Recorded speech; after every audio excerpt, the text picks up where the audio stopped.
Welcome to the Daily Signal. I'm here with Candace Owens. She is the Communications Director for Turning Point USA. Candace, thanks for being with us. Thank you for having me. Now, the last time the Daily Signal spoke to you was back in March. It was at the White House Next Generation Forum. A lot has changed. Can you kind of update us on what has transpired, what's new with you? Yeah, so everything pretty much exploded right after that.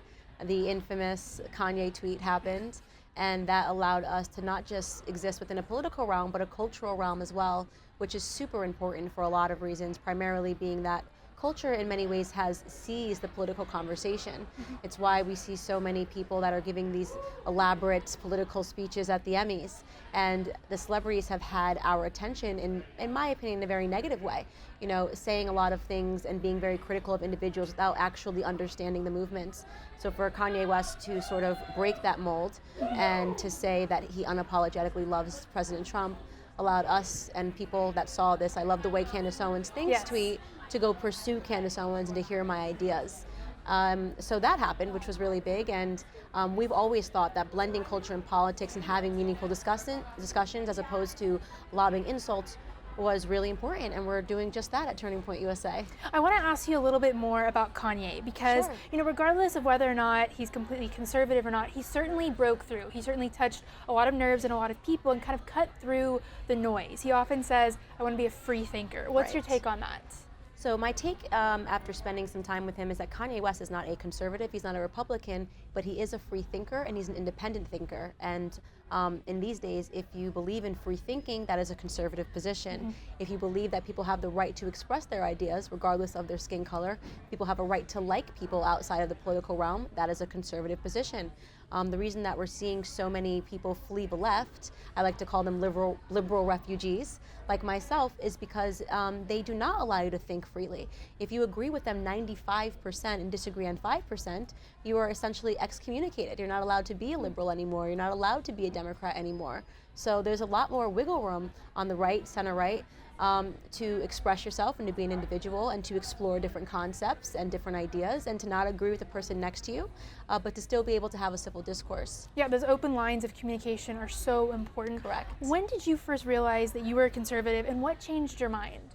You know, I always say I was a liberal, but I wasn't an active in politics. I just assumed I was a liberal because I was black and I was a woman, and that's, I know now that sounds really foolish, but I had different priorities. You know, I don't come from a family that had the money to put me through college, so I left school with $100,000 in student loan debt. I think that's the truth for a lot of black Americans, is that we've been so burdened by problems, you know, whether that be the welfare system, student loans, whatever it is, that we don't really come up for air and actually consider the political dialogue. That seems to be the least of our worries, even though it should be a priority, because everything that has happened in our communities is really downstream from political discussions and political decisions that were made for us in the past. So as soon as I came up and Donald Trump obviously was so disruptive that everyone was paying attention to politics, I considered what he was saying. I saw what the media was trying to paint him as, and I immediately understood that racism was now being used as a theme to turn black people into single issue voters. Now, you and Charlie recently had a meeting with President Trump. I saw photos of you in the Oval Office. What was that meeting like? And also, what is the president like behind the scenes? He is exactly as he is in front of the scenes. He's very funny, very aware of what's being said about him. He's got so much energy. I don't understand. He just turned 72 yesterday. He's got more energy than me and Charlie Kirk combined. And he's incredibly funny. He just is with it, completely hilarious. And I walked in and he said, the most important girl in America. And I was like, or he said, the most important person in America. And I said, no, that would be you, Mr. President. That would be you. He's excited. We spoke, obviously. My main concern has been, how do we continue to wake up Black America? How do we continue to help Black America? And he's all ears. And he said to me at a certain point, I don't understand it. How is it possible that they don't understand that they have been kept down by these policies? And we spoke about different strategies. We spoke about Kanye West. We spoke about some of these pardons that he's been doing, and something that Ivanka Trump and Jared Kushner have taken very seriously. They never get any attention for the work that they do. They're not in it to get the credit, but they definitely deserve credit for this being the issue that they have grabbed and really pushed through in the White House. Well, and especially with Ivanka, I was going to ask you next about the media's coverage of especially females, female conservatives, but females in the Trump administration. What do you make of that? I think it's disgusting. I think this is a woman who has conducted herself in the highest regard possible. Despite attacks, despite being called names, she has genuinely been thrown into this and wants to do nothing more but help. She's looking at it from as a mother. She's looking at it as from her heart. She's wondering how she can help make America better as the first daughter. And she is constantly attacked. And it's because it's easy to them. They know that she's not going to come out and say anything disgusting because she's just not that kind of person. And same with Melania. Correct, Melania. These are people that have a tremendous amount of class. And even when they are insulted, they don't say anything back. I have a little more freedom there.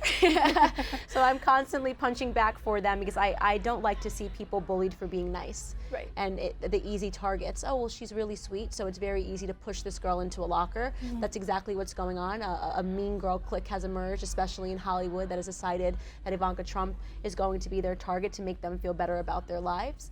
And I like to meet them where they're at and call them out for the horrendous nature of the things that they're constantly saying about Ivanka. Now, I keep up with you on social media, and it seems like you are always on a plane somewhere in the country. I am. What has it been like to travel to so many states and get to interact with so many people, especially the young conservatives?